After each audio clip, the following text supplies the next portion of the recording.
All right, so welcome to Drift Motion podcast. This is episode 3. Wait. This is episode 3 and you'll now invite me here? Sorry. All right, we was feeling all the whole scene. The first one was with Ramlochan and Zaheer. The second one was with the young brothers, Justin and Jesse. And we're here with Devon Bartholomew and Michael McMillan. Michael is the head judge at Drift Motion, and Devon Bartholomew is the 2022 Drift Motion champion. So, before we really get into what we're here to talk about, which is all kind of thing, we start with Devon. Have Devon introduce himself. Let his fans know that, he's here, and I'll backstory with him, and then we'll get to you, Michael, and we'll take it from there. Hello, everybody. So, I don't know what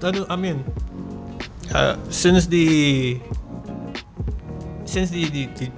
being crowned the Drift Motion champion of 2022? 2022, yeah, just out of COVID. Yeah, just out of COVID. So I think I had like about a year, and then we broke the rear end of the RX-7 because I've been using the RX-7. We decided, hey, Super Pass getting a little too expensive. You can't just go and get a door. So we decided, okay, we'll dial back the Supra, just use it for prettiness, even though it's not that pretty at the moment. And we'll use the RX, and the RX ended up breaking the chassis, and that kind of put a stop on things, and then just had a pretty rocky 2 years after. This man just said the RX break the chassis. He break the chassis in the RX. Listen. It's a small Asian thing, right? Can't take all that jam. Asian like back. Anyway. Yeah, so the RX-7 chassis broke, and what went on after that? We secured another chassis to put everything into, but you just ran into difficulties with logistics and getting his stuff done and all this kind of thing. So that is actually in the works. It was supposed to be ready for racetrack track fest, but it ended up being some things happen, unfortunate circumstances happen, and yeah, it's a cabinet right now. Right. So dust and parts in it. Okay. Kind of like the 86. Hey, the 86 work, That's what I say. Not like the Supra. Anyway, yeah. So. All right. So that's Devon. Michael, you are currently holding the position of the head judge at Drift Motion, and you want to continue judging. You want to hand over the reins to somebody else. You want to strangle some people when they question your decisions. We're not too far. Not anybody. I'm talking about, I just question your decisions. Okay. So there's nobody else really. But yeah, tell me more about yourself and how you end up in that predicament that you're in. How did I end up there? That was my question. I don't know. I was always bought as a Heerah a couple of years ago. Getting into drifting was fun. Used to frequent going to the whole south. Moved on not the whole where this fella get this thing from, right? No, okay. Not that one. Yeah, that one I paid for. Yeah. Transition from that, sold that car, bought another car, ended up getting a BRZ, and for some reason, well, go ahead. Yeah, for some reason the car was just fun, all the time to drive. Always tempted to try something, do something. Automatic, right? No, man, automatic. I know. That would have been 2 years. And I just started build on it from there. Started carrying that car in the whole drift that car. People used to make fun of cars like that's a hybrid because they just see it smoke and not hear anything. Right? And Memories. Just continue from there. I get the opportunity to do the judging, and I enjoy it. I like seeing the sport grow, I like pushing the sport to higher limits, and those guys out there getting very competitive. And we have a lot of newcomers that the skill just double and triple like quickly. Yeah. You know? Yeah. And it's great to see the sport growing. It's great to see it gain a lot more recognition over the years, because drifting before was like a reckless, well, you guys know it was like a kind of reckless thing, you know, wilding in the streets, some kind of thing. Now we actually have a home for it to be competitive, for it to have, you know, championships going on, those kind of things. So I enjoy what I do. I really enjoy what I do. I mean, being a judge is hard. Yeah. You gotta make some tough calls. Yeah. But, you know, thanks to the drone footage and other things that we have put in place, we could, you know, give that fair judgment. You know, you'll be able to recall the run, be able to see, okay, this is where you went wrong, this is why you may not have advanced, this is why you went on, those kind of things, you know. So anything to improve the sport, especially where the driver is concerned, because the drivers are the show, you know. Yeah, I would continue doing the judging. It's a great opportunity, and yeah, I look forward to more drift motion. Let's have 5. Yeah. That judging can't be easy. No, it's not. Cannot be easy. No. Because there's a time frame that between your runs that you have to calculate. That and make those calls, as well as back up the calls with facts, so that if anyone comes with a query, it can be quickly dismissed or confirmed or denied or whatever. And yeah, all that cut eye and old talk after, hey, this and that and Or picking up chair and want to put it. yeah. Especially that policeman from up where the big busy name. I mean, call on him. Yeah. No, but it's true, because sometimes like we are having tense battles in the past where, you know, you're waiting, the driver's waiting on the line, all eyes on you as the judge, and you're like, okay, you just focusing on looking back at this footage, all right, okay, you know, and you're just nitpicking at everything the drivers, lead run, chase run, and it's like the whole officials, the whole stand, everyone just looking at you. It's not an easy job, I would say. It's a very demanding job, and it has a lot of pressure behind it. Yeah, I rather drive. Which you wasn't doing for a while. Well, I was helping you because you asked me to help you. Do what? Bring Was some you life not into the bring some life upstairs there. all right. No. Yeah, I haven't been around for a bit, you know. Just go through some hard times, and I would say this: God is somebody that no matter how forward thinking you are, and you have plans about doing this and that and the other, and it's not just in motorsport but in life, He will humble your ass down. Yeah. Right? And I get at 300 kickdown. So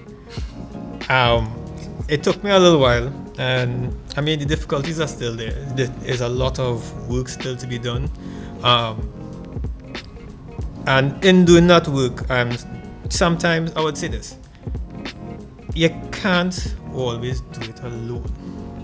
As I learned, I mean, you grow up, you're a man, you have to bring something to the table, right? If you don't bring something to the table, you kite. Right? And that was my thing. You can't offer me no seat on no table because I ain't build the table, so I'm not sitting at nobody else's table. But I've learned over time it's not take it as not sitting at the table, you know, but take what you could get, but make sure and tell yourself that's not your table. You will develop your table later on and possibly repay what opportunities that were given to you at that point in time. So I've been humbled, and it's taken me quite some time. A lot of lessons learned, a lot of hardships, a lot of real some lessons. I'm not saying that, oh yeah, things perfect. No, I could start off right back, but I would say between Lyndon and Mark, they were the two to kind of pull me back out of that slump because at one point in time I was like, this drifting thing, boy, to continue. I want this, I want that, I want children, I want wife, I want this, I want that, but nothing happening. I don't know how, so I go put this, and you have all these pressures of daily life that drifting could just take a back seat. And then these two idiots, tell me, take a touch in my car now. Now, Turks also told me that too. But Turks put me in the middle of the show, big show going on, and Turks was like, you drive my car? No. Mad or what? So, but I would say that. So, Linda and Mark was like, yeah, take a touch now, take a touch. And then Mark come, I'll warm it up for you. Tell me that. Let's say I brought the car back for him and it's missing 3 teeth in the gearbox. Right. So, and then he was like, I never see my car smoke. So they were smoking through the front, the back, underneath, and the tires. So I would say that kind of brought back a little bit of, brought back the core of what not what was before, but a core of a version of drive. Yeah. You know, and I don't feel like, okay, these are the things, I may not have the control of certain things, and that's another thing with life. You don't have control of certain things, so you get stressed out. And it's just like, I would say the brain is like a laptop or a browser. All these tabs open, and the more tabs you have open is the more it starts to stick. Yeah. Right? And it starts to, my antivirus. I mean, we old, so we antivirus not up already. We talk to yourself, bro. There's not that you have one. Anyway. Just so, man. So with that now, it's just like, okay, I don't have the answers, but now I could work through the difficulties. I went wrong here, I do this differently, I could do that differently, and no longer, and it could switch back to without any kind of heads up. But for right now, I can say it's small incremental steps forward for me. And that's why, as I say, we're getting old, because in the past, you didn't have anything to worry about. No. Right? Talking about like in the early 2000s when you had that infamous green car. So let me go back to that now. Oh gosh, here we go. Let me go back to that now. I hope Kiran listening to this. Alright. So it all started with you. It really did. And this is not a lot of people know, but I think so. Toyota brought in like a few A86s, and I remember seeing these cars driving around once or twice. I think Super Tune used to be just up the road from by us, and they had one too. And Silver and Clark had one as well. And it's just like, but that's an 86, right? So, like back in 2004, I saw one, and I just left a note on the guys on his windshield, and it was like, "Are you selling?" And the man called me back, and he was like, "Yeah, come, you can come fit." Okay, cool. Yeah, so this 86 was supposedly had a Weber on it, not a Weber. All right. The carburetor could have barely opened. It had 2 layers of a quarter inch, a half inch filler on the bonnet. All right. Right. The rear suspension was separating from the body. Because the first owner used to work by the sea. It was offshore. Right. So he used to park up by the sea. So you get all the sea salt. It had on A80 headlights because it was like, I can get these 6 headlights. And being a 11, you can't really get that from the States. Right. And the 11 is the uglier version. True, it is the better Wow. version, right? Wow. I second that. Yeah, we don't fight. I second. Says the man with the BRZ. So I said, okay, buy the 86, I done 13-inch rim, and the car was so rotten. So I'm driving on the highway after picking it up, and driving on the highway, and I reached the foreshore, and I hit the divots just by this bridge there, and I hear ding, ding, ding, ding, ding, ding, and I look in the rearview mirror, and I was like seeing something like a CD fall out, right? Because it blew, and it's just spinning, right? Like the car's blue. Got home, and I look, it's part of the rocker panel fall off. The car was all rotten, but it didn't matter to me because it's an 86. Right.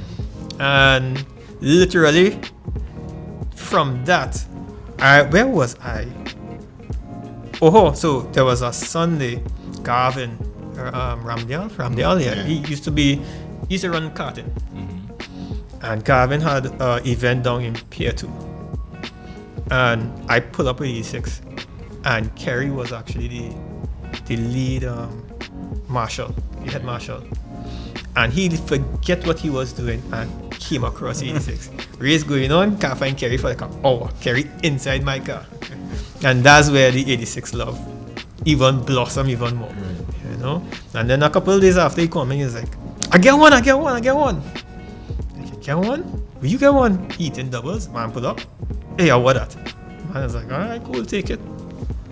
And like about a month after that, we looking for gravel, doing donuts around each other. Up in the RC. Yeah, because I mean, those days they had the structured drift practices, or it wasn't even that practice, it was really just a meet for people to try and practice sliding the car, or just pulling the e-brake and see exactly what would happen. Yeah. Because the space wide enough that if you spin out, you're safe. Yeah. Nobody used to come up there with extra tires and all that. No. Just look for gravel. Way safe. And I think at that point in time it was Kerry and I with 86s. This one was a little better condition than mine. And junior car, Partap Singh. Actually Heerah's brother. That car was one of the first setup cars, and I saw Kerry manhandle that thing. And that is the point where I literally watched Kerry and I was like, you're a different planet. You are from a different planet. You're alien. Yeah, and I was like 2004, so he already knew all the fundamentals of drifting and perfected to that range where, you know, he would blow your mind even back then with a car that is not his own. Because that's a talent he was blessed with, right? Yes. Just jumping in anybody's vehicle and just driving. Sure. You know? That adaptability was unmatched. I would have loved for him to be here so we could sit down and talk a day and really get in depth of how he personally started and where he got that skill from to just jump in a man car and just because beat he just came out already, you know. Charged up. Because I sure Devon would have been one of them two who would have because them days we had dial-up internet, right? And you had to be 2000 no 2001 2000 it wasn't dial-up. It was DS something like that. Yo, I grew up kind of poor, right? So we had to still struggle with dial-up internet in 1999 and 2000. Yeah, but okay. Plug in your phone cord on, right? Mommy, don't pick up your phone. Yeah. So, but in your time there where you now get introduced to drifting, you would have been a king if you had like a best version video. If you had a copy of Sushia. Yeah. So what happened training in 2022? In 2022, I was in England visiting my sister. Right. And it's at that point in time, 2022 or 2023? 2023. And that's that point in time where, because they had proper internet, and I was exposed to initial the full series. Right. And it's like, what's this? And after that, I saw a Koguchi drift video, and then I started getting the Ikaten videos. And from that, it's like, what is this? How doing this? What? I could do this too. And that I could do this too is what, you know, you go and you try, and you don't make it, but you keep at it. Yeah. I didn't get exposed to them hot version videos and all them other things until around 2006. You know? So Nothing hot. Like some things in life I was a late bloomer. Right? Okay. Yeah. But after the 86, you went on a hiatus again from drifting. Oh, a little bit. I am. I migrated for a little bit. Yeah. Did some school, and then came back, and it was like the level when I left it was little wildness, little car park action. When I came back, it was a different story. So the man just gone take a call, right? But anyway. Yeah, so he went on a migration, did some school, came back, drifting was another level. not as wild as it was when it initially started.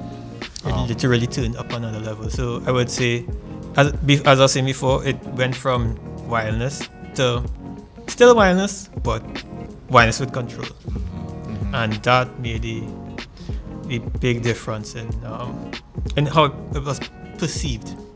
Because we went from what about drifting? Was drifting.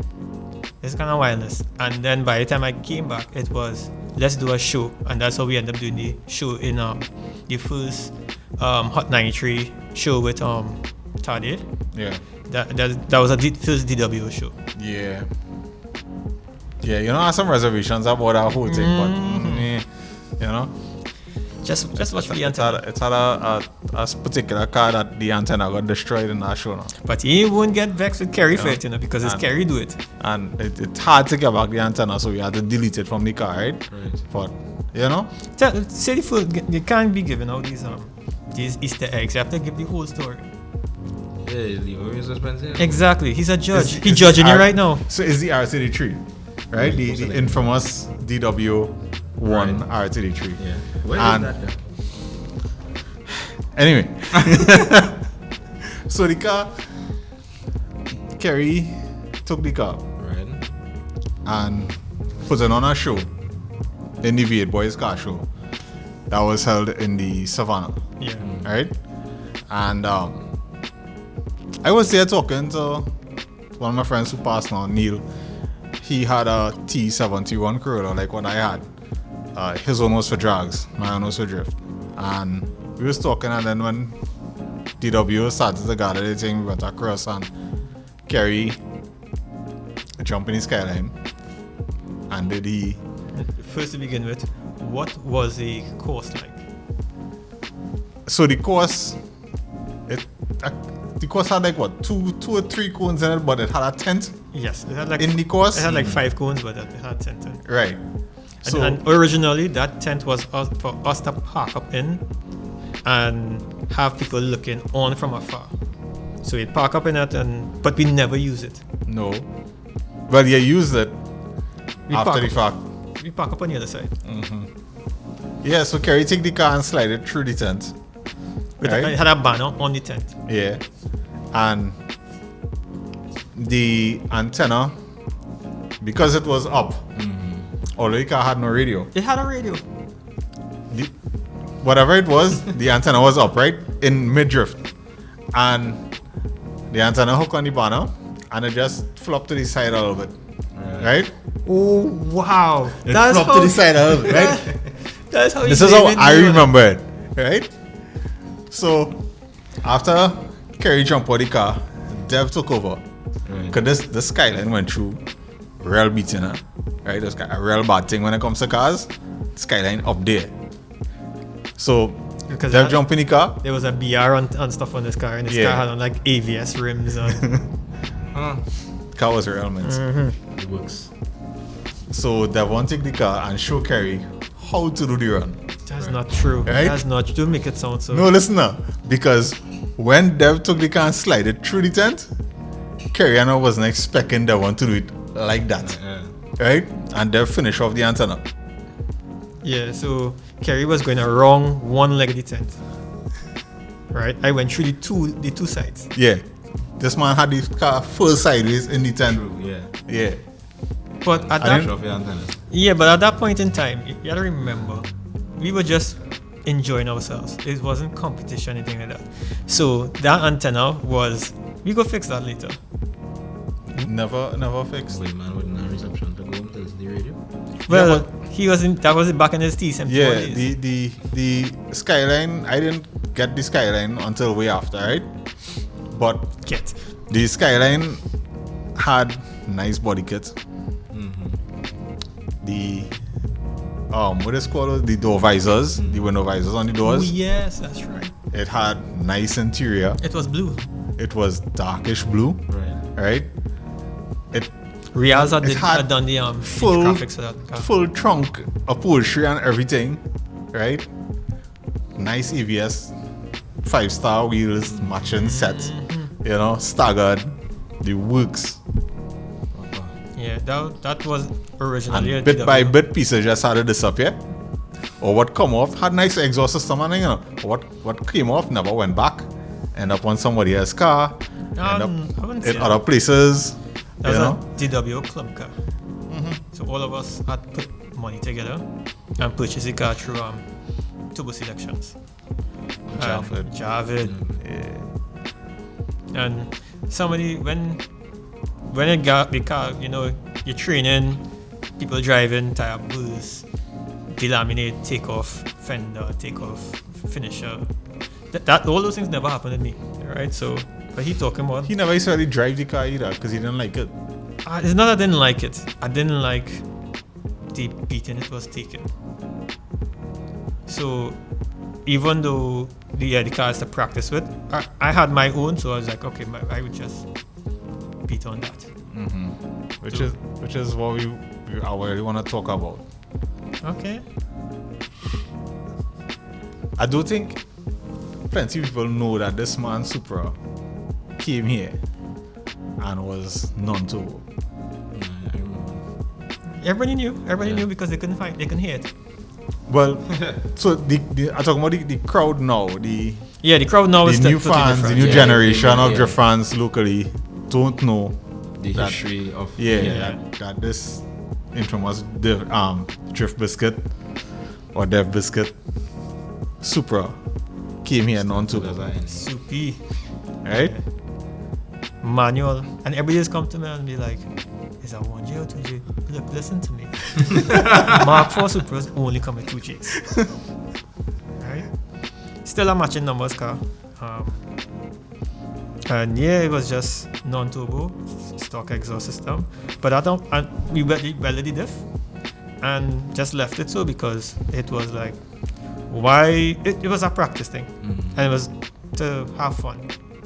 So as DW grew and what people were looking forward to grew, at that point in time, I felt as though I hadn't reached the maximum potential of the car yet. So it didn't make sense to me to go and turbo the car or change out the exhaust. 'Cause all those things, it didn't matter. Yeah, more or less just learn it. I just learn it, right? Exactly. And that's what happened. That's how I ended up. And people used to really laugh at me, tell me the car wasting the chassis, tell me the car electric, all that kind of thing. How long did car stay like that for? 3 years. Oh. Yeah. Yeah, but within that 3 years, this man became like, I don't know. Like how Venom took over Spider-Man at one point, and you just see over Spider-Man blue and red, it just went black. That's how Devon and the Supra merged. Yeah, I picked up affinity for that car really quickly, and I couldn't understand. Well, when I used to do research on this car, and it was like, because eventually when I got it, I was like, how am I gonna afford this thing? How am I gonna maintain this thing? Where am I gonna get parts? Right? It's a Supra. What am I gonna do with this thing?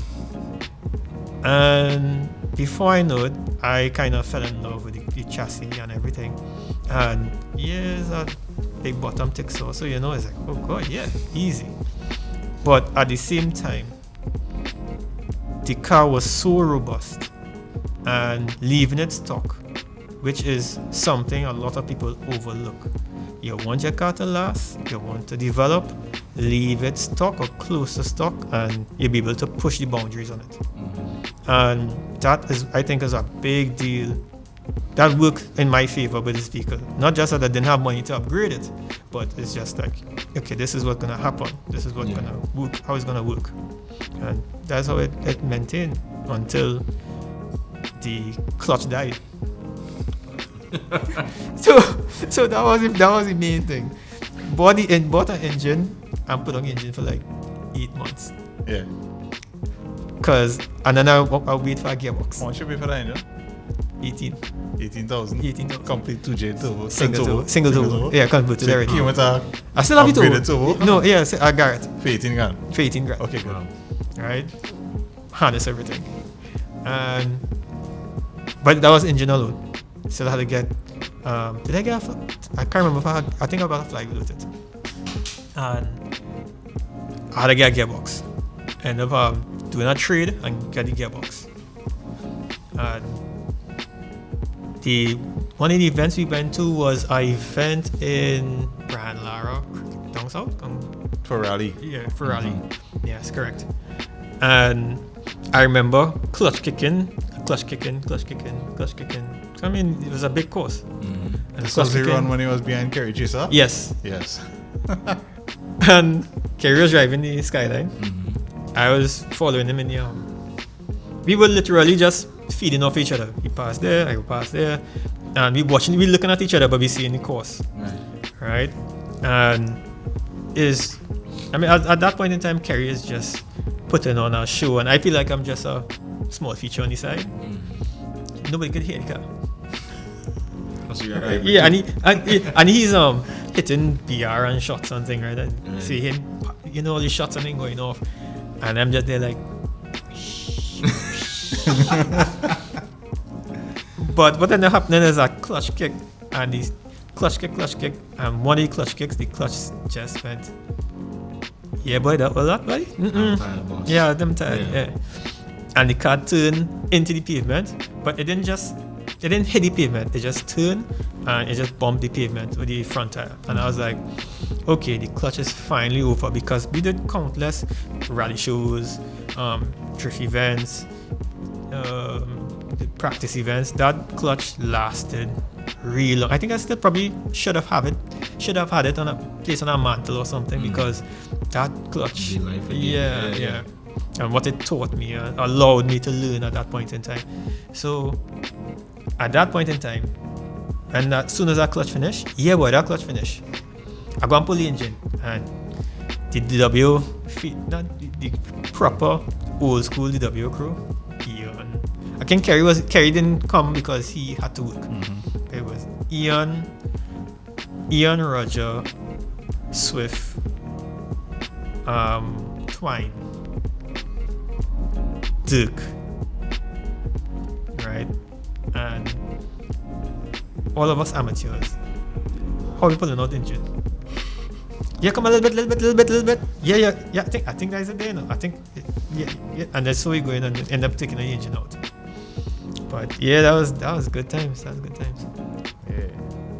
And it came back. It's a little bit of growl. But it's still stuck in terms of angle and...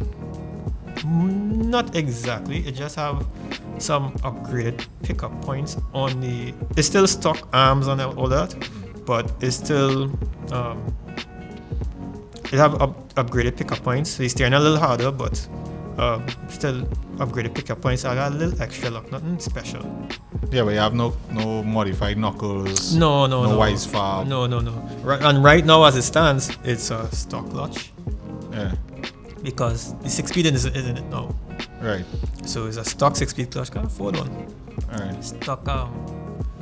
Stock flywheel.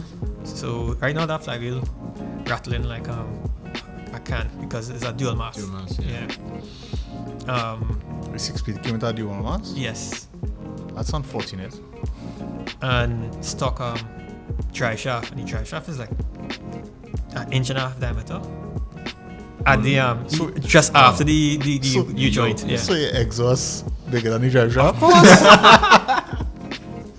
Of course. You know what else? Hey, this is our family show. So right now I literally Googled it. As soon as I put it in, Googled it. How much horsepower can a stock 6-speed drive shaft take? And I was like, 900 horsepower. I was like, oh wow, that's safe. That's safe. Like half that. Right. I mean, it was nice to see her back out at the last round of Drift Motion. Yeah, it was nice to be back out. I know the car, well, the turbo itself, I don't know who does do your plumbing fair, but the turbo itself had some issues because of some tread seal, which is the most queerest thing ever. Yeah. So what I believed happened is when I bought the turbo from Precision, well, through Garage Fresh, the turbo was going bad within 6 months, and they have a 1-year warranty. So we send the turbo core back up to Precision, and they send a core back, and then interfere because they are very, very, very anal about not touching their stock restrictor. Right? Because some turbos you could go buy a restrictor and put it on, right? But that has a locate, like it's located in a particular way. And it's like, okay, we're not interfering with that. So I never interfere with the restrictor. And Dylan was the person who took it out while I wasn't there, because if I was there, I'd be like, no, don't touch it. But Dylan was the person who took it out and was like, hey, restrictor block. And that's when the next day I found the tread seal in it, and I was like, I do use tread seal on oil fittings. That don't make any sense. It's ORB and fittings and stuff like that, so you don't use those things. Anyway, what I would like to believe is maybe the tread seal got there from it was there with the core that Precision sent, but that was like 3 years before, so it doesn't even make sense. Yeah, because even Precision wouldn't put tread seal. Yeah, correct. So, well, it is what it is. On the third bearing right now. You'll see how long that one lasts. But it should be ready for the next round. Oh yeah. And the thing about it is, I want to drive it so many, because the standard from when I stopped to when I look out there now, it has jumped again. And like, I've always prided myself as being decent enough to always being a challenge. So if anybody go up against me, if they beat me, they know was not pushover. It's literally the work fit. Right? And so I always pride myself like I've always been a good challenge for people. And I see in some of the guys out there, and I'm just like, making sense for me to go back out there, boy. But the main thing too is everybody has gotten so much more aggressive. And I don't know if that's scary in a good way or scary in a bad way, because at the end of the day, my car is still a street car. And to have a Supra driving on the road with a big dent in the door, even though I have a dent in the fender, thanks to racetrack building running out in front of the car. Even though I have that dent in it, I wouldn't want to have extra damage on the vehicle. So there's a kind of concern, But I mean, I want to go out there and drive with them because they've been doing so good. It's a good challenge for me to see if I can actually still hang with them. And maybe I have to, bring some snow cone upstairs for the judges or something, I think, but none for free. No. But I mean, so the Supra, it's not really where you want to continue to beat. Correct. But it is what you have right now. And you want to get back out there and really get back into the groove of running. And as I say, there's a lot more new faces, and then there are the older guys that skill has improved very much so. To the point where it have a lot of people looking on, be like, should I really go up there and try to hang with them fellas? And what if them fellas leave me out, or what if I don't look as good as them? But I would say that and say this in reference to that. That's something that has always been happening. People have always been looking on and being like, "Who do I? Them fellas so good. I don't want to go and challenge them fellas." And now it's gotten better. It's like, they're gonna jump in and be like, "Oh, who's the same thing?" Yeah. That's why I guess we have Pro-Am. So Pro-Spec is, but even if there's some drivers in Pro-Spec like Jesse. Right? He don't belong there. Shiraz. Don't belong there. He don't belong there. No. Yeah, but you have to win the championship in Pro-Spec to advance to Pro, or if you willingly decide to go into Pro from Pro-Spec, you can't step back down the ladder. Oh, I was not about to say because maybe I have to go back in prospect. No. You can't be a pro champion and go back in prospect that one. That's not how this work. Yeah. That's not how it's work. That's huh? not how this work. I won't call any names. That was our oversight. Oh, I wasn't talking about what you think I talking about. But okay. Yeah. But I mean, it's nice to see you back out and really get your bearings wet again. No pun intended. Wow. But Wow. you know, I'm looking forward to seeing you run with people like Zaheer, Yeah. Tariq, Ramlochan. Once Ramlochan will jump the car over the fence again. Once I do look for the barrels on them again. Yeah. You know, so it'll be very entertaining. I do think because you still have that amount of skill that you would have had in the past, because it would never leave you. It's like riding a bicycle, especially at your level of drifting. So I don't think getting a dent on the door is something to worry about. If I chasing you, obviously. Yeah, I don't worry about me denting the door. I worry about somebody else, being so aggressive. Yeah. And then me now being, he quit on my door, but I don't know about people on the door.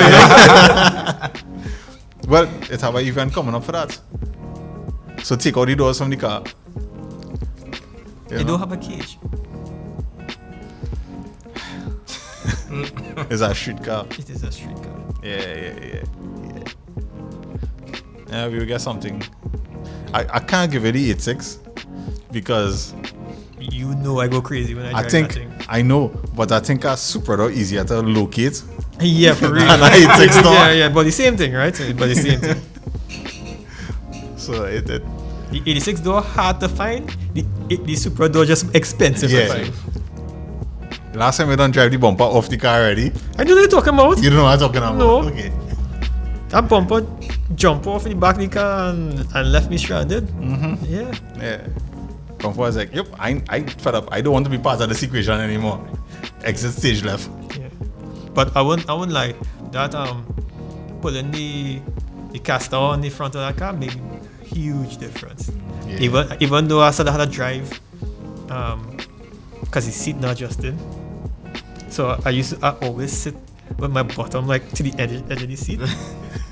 So I was literally be holding onto the steering. Yeah. So I upgraded the seat rail in the 8.6 to one of them bougie seat rails from Technotoy Tuning, and is no. And I mean no. Talking how long I save for them like the seat rails and the trumpets on the intake. I actually smuggled that in the country in my suitcase, and I was just standing in the airport and I was like, don't send me in the red line, I'll get through. Wow. If it only sent me in a red line that day, Pressure for you. airport's authority, watch my slide. Anyway. But yeah, I bring that in and put that on just to save on shipping. Did you get a shock for it? No. Hey, as a trainee, we look at aesthetics first and then performance, right? You're running Form three. over function. Form over function. Yeah, You're running 3 shocks the same size and 1 shock. Let's see. It's about half the size. Jeez. that's alright. The car working. Yeah. Again, no pun intended, but yeah. So you don't think you want to change that? Eventually. The car so low because I adjusted the coilovers in the front to get the car to where it sits now. The shock actually bottomed out long time ago. I remember we was at the track and Dirk jumped in the car because something was wrong with his S14 that day, and he needed to go to the nearest parts shop to get something for it. And I was like, take the 8.6 and go with it. So he jumped in the 8.6 and he gone. And when he come back, he's soaking wet. Not because rainfall. And he watched me and he's like, dog, your car is right like shit. I was like, I don't understand what you're talking about. He's like, your car have no brakes either. What are you doing with this thing? And that's the illusion the cars get, because from outside the car doesn't look calm. Yeah. When you actually drive the car. Yeah, because you drove it as well too, right? It's like... It's like a oversized go-kart. I won't say Really that. aggressive. It's like driving a marshmallow in a tin can. Nothing reacts. The steering don't react. You push the brakes don't react. Yeah, no delay. But it's like a toaster inside. By the time you make 5 minutes, your pit's soaking wet. Right? And you ever saw that episode of Top Gear where they had to drive on the cobblestones with the water in the laps? And they said James May looked like a Labrador with his head down on the wrong side. That's literally how you drive that 86. You drive over a bump and just like... Yeah, you can't do nothing Yeah, but just go yeah. through it, yeah. I mean, so I've spent numerous hours on the people internet when I used to work in MSC during working hours, researching Productive. on those Japanese No, but and how they set up the car the 86 has done 180 kilos. Huh? and more and and you know how to get the car set up as close to what they have, Right. just to get that whole 86 experience. And I would tell you how the car is now is very close to what you will find in Japan, minus the one bad shock. It's very similar in terms of how the suspension is stiff, the spring rate, and the drivetrain with the stock gearbox and the And the excessive sweating. excessive sweating, the 20 valve blacktop. You know, I don't like it any other way. That car is so like addicting to drive because it's just drive. There's no other way to drive it but hard. It doesn't react to anything, so you can either prepare yourself. The handbrakes, does the handbrakes even work? the handbrake, I actually installed the hydraulic handbrake and was a real get to install where I feed off of the line that go into the back, so when you pull the handbrake, the pedal will actually stand up like man. But I was done just because I was autocrossing with the car, Right. and I wanted to go around the single cone like super fast, make that 180 like real quick. Because I realized when I clutch kick, the car would slide and I would actually go wider than I was supposed to. So I wanted just a quick yank of the steering wheel, pull the handbrake, and the car would 180, right? The stock handbrake with the cable was locked in one wheel. Right. So I was like, you know what? Like old Toyotas. Yeah. So I was like, you know what? Hydraulic handbrake for it.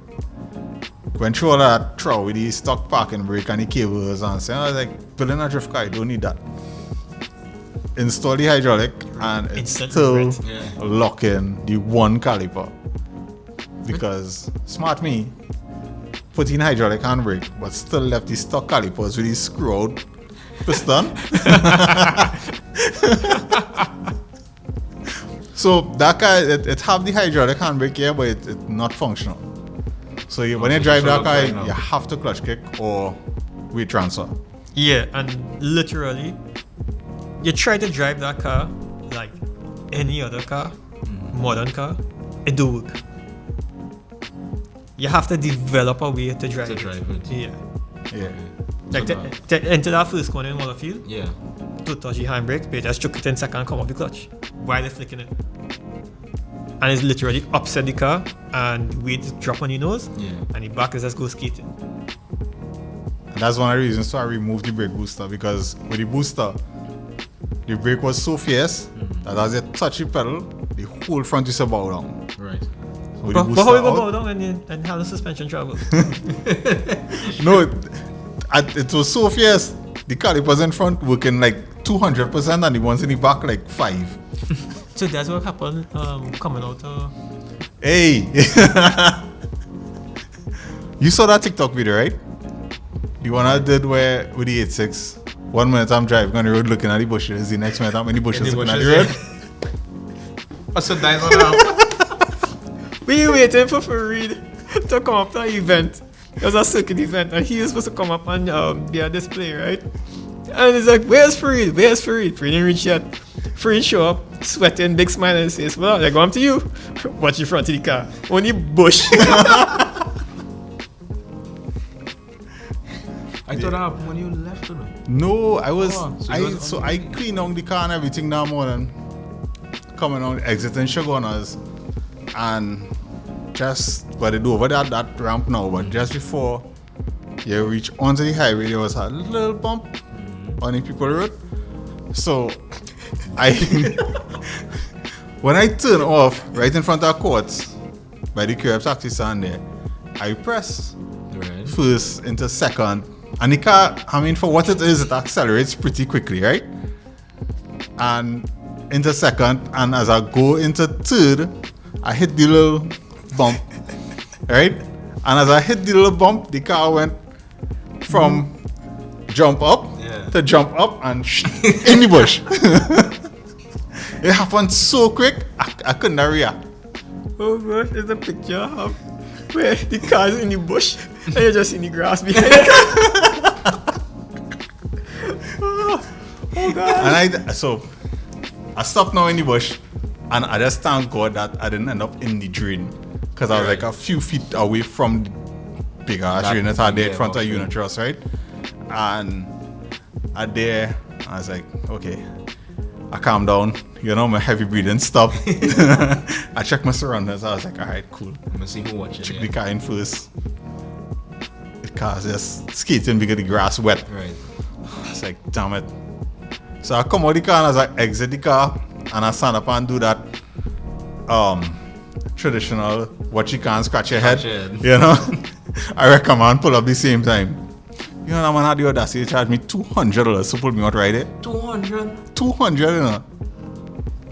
to just hook up the winch and pull me out of the grass. And he was like, yeah, I shop to chop up your bumper. I was like, yeah. Alright, I gone.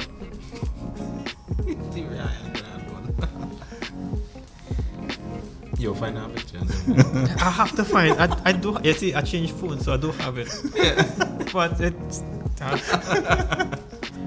You can barely see the bumper, and you're just seeing a KF.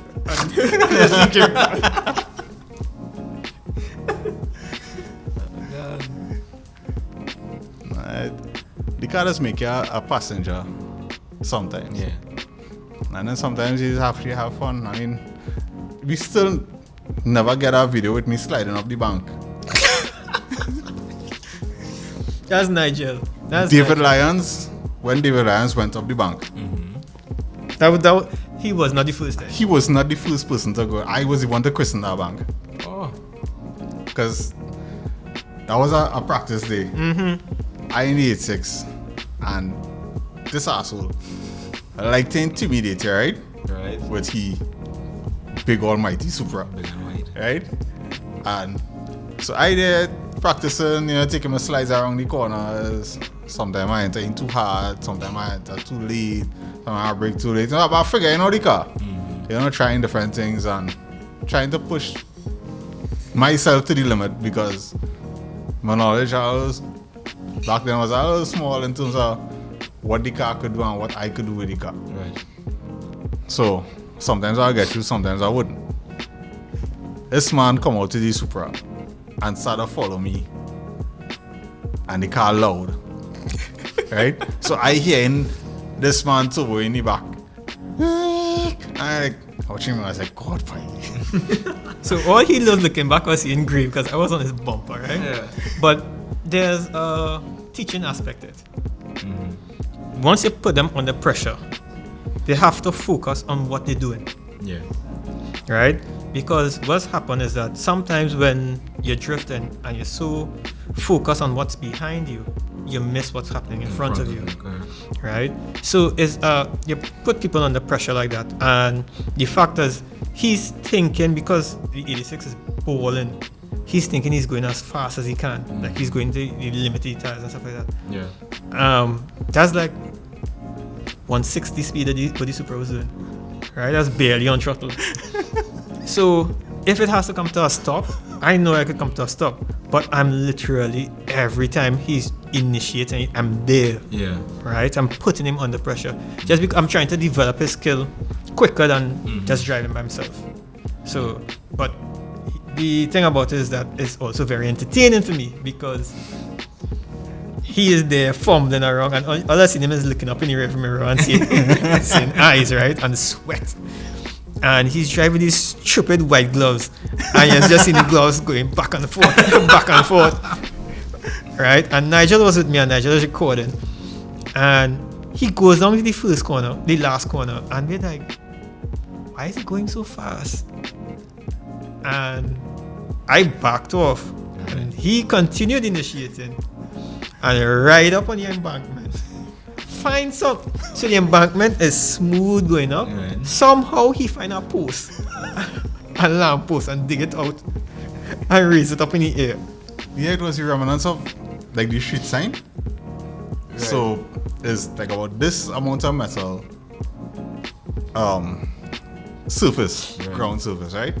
And then the concrete inside. The dirt. Yeah. I don't know how my front left fender and the rim pick up that and root it out. I still have the dent behind the fender Yeah. there as a reminder. Yeah. I actually saw it when I was washing the car the other day. You reminded I was like, oh, you know, that was when Devon was tailgating on the people track. And he was white and your white gloves. I think it was smoking. Yeah, the smoke coming from your back, it coming from inside. You know, is the nice part? The two idiots in the Supra just laugh and drive off. What's supposed to do? Someone help you? Yeah. It's like, okay, that's a lesson right there for him to do. Yeah. But I agree with that driving and like having that personal under pressure. I remember in the earlys, I like drifting in the hole. For me, I would go out alone, and then here comes Reagan right behind me, always. And you know, at first it was intimidating, and the more, because we used to go like almost every weekend, Right. and the more that I did that, and the more that he continued pushing that style of driving, Yeah. I realized that, just as you said, I had started ignoring his driving behind, and I was actually more focused and in tune with what was happening in front. Right. I made less mistakes. I basically did everything fluently, and I think that was one of the big things for me in coming up learning drifting that really like helped me hone my skill fast. Right. Because it actually got to a point now where, like, if I would tandem with someone, I have no problem being close to them. Right. No, Okay. because like that fear factor has just left now. You know, I mean, still with new people, they would still have a Yeah, margin. but Regan is talented enough, you know, that Yeah. he likes those small spaces. Yeah, So when he do that, he could read you yeah. and know where you're gonna do and go Yeah, and stuff like it that. was something that, you know, he did frequently, and it was, you know, like when I look back on it now, you know, I was like, I really thankful for that kind of push to get that kind of fear out of me. Because it was only after those sessions, like my confidence built a lot more. So I actually had one of those 10th episodes as well, minus the antenna, of course. Still have mine, but I said, oh, you're my antenna. I'm my antenna. No, it cannot radio anymore. Thanks. yeah, because we had went to the hole. It was like later afternoon, and someone had a tent there. I don't even know if people like realize they forget the tent. They were probably so drunk they left it or whatever. But that tent was for cooking and drinks and whatever. And then somebody get a bright idea to tow it and bring it on the course. So yeah, you know, men pass through thing whatever, we can do a couple of freestyle thing whatever. And then they left, so I had a couple of partners who still here. It was like probably 6, just a little after 6, it was now kind of getting dark, and I was like, you know, I had this thing that I just do where when you sit to make a drive, it's like either you commit to the drive or you don't. And if you tell yourself that you're going and do it, for some reason you're always in tune with the drive. Right. And that's exactly what happened. I was like, okay, I go in and fit this through that tent. And flawlessly, 2-3 times I went through that tent, Yeah. you know, with flying colors. Never hit a post, nothing. So it's really just about your mindset in driving. Especially where drift is concerned. You can't like go into it from my experience and like second guess it. Yeah. That's where you make the mistake. You'll fumble right there. Right. Yeah. You know? And that's something interesting because I always tell people, even when you're going to freestyle, Yeah. you have a plan. Yeah. Make a plan in your head beforehand. Yeah. You look at some of the access routes. Look at some of the routes where you could dive off in case anything happens. Correct. Right? And when you read these routes, that's when you get to use more of the course. Mm-hmm. And as you say, you get to learn and you get to focus more on driving, because it's no longer as you take one corner and then where to next. Yeah. True. Right? So he has a 10 story as well. Don't let me tell you. He have a 10 story because I did 10T valve. Yeah, apparently my A6 have a 10T valve in it. Yeah. Thank you. Yeah. So Kerry used to do this thing after every show when everybody died down. When things die down and everybody kind of go away, always used to go around like one of the legs. Right? On the way out. Mm-hmm. And he didn't always do it, but he would do it when, like on the way out. When you get that vibe. Yeah. And have a couple times, and because when you see it the first time, you'd be, oh, that space real small. Yeah. But because our tent is what, 20 by 20? 20 by 20. And our car is like 17 feet. Yeah. Yeah, about. Right. So when you think about it, it's like it's kind of close. Right. But it's also pretty far because you're not really going at maximum length. Mm-hmm. So in your head, you kind of build up, I can't do that. So, on the way out of the events, I used to go around one of the legs, Yeah. and that caught the eye of an 86 driver, and he started to do it too. I could do it too. That's why they banned me from shows. Oh. Yeah. Okay. I was wondering. Okay. Thanks for playing that. It's fun. As Devon said, it's intimidating when you're looking at the tent Mm-hmm. and your car. But I tried it and I was like, yeah, this is our vibe. So, And granted, this car is like 10 feet long. oh my god. This is matchbox. Was that 10 by 10 I was going around? That's why I get banned. Yeah. I would say my only fear now in drifting is because I started with this Heerah that had way more power than the BRZ. Trying to go backwards now and learn a car that is slower. Mm-hmm. You realize how crazy fast you have to go with that car. Because like the 2 times that I drove Wallerfield, it's like, okay, like you really had to go all out. Coming up like after that top and you coming up by them drums, you have to go like all out just to keep that speed. And it's a different kind of drive versus like a higher power car where you could always get back into it when you want. You can save it with power. With power. Yeah. This thing is like, you had to aim correct. Yeah. So that's really like the only fear I have right now, just trying to work that out. Okay. Knowing that it's like your margin for error is smaller. So you have to really aim properly. Right, okay. Yeah. But I guess time and practice. But Hopefully we get 10 to come out. Yeah. But I think that chassis is a pretty good chassis. Yeah. Pretty From good factory, chassis, the car is set up really good. A little snappy at times, but I think the car is a pretty good setup car for drifting out the box. Yeah, but it have plenty of power apparently. Yeah. Wow, that man Compared still to tooted. the 86, Yeah, it have tooted, man. plenty of power. It's like what 80 horsepower. We made a bet, and he has yet to renege on the bet, actually take the bet up. Mm-hmm. The bet was, let us go on the dyno and see what it pulls. Right? So he was like, oh, we're gonna make 100 horsepower, 110, because stock blacktop is making 140. That thing crossing 88. Not crossing 88 horsepower. It doesn't feel like that. You know, he said that, I remember the video that you had made evaluating his car. And then and then just scratch off the horsepower rating. I forgot about that. I'll go and find that. Yeah. The bot dyno says it's somewhere in the 3-digit, maybe 101, 105. Right. But 80, I think it was doing that with the 16 valve. Okay. So, we have a dyno close by. Yeah. You could always go and, just confirm that. Yeah. It's not hard. Yeah. 3 pulls, back to back, so we know. What you need to do is go on a cars day.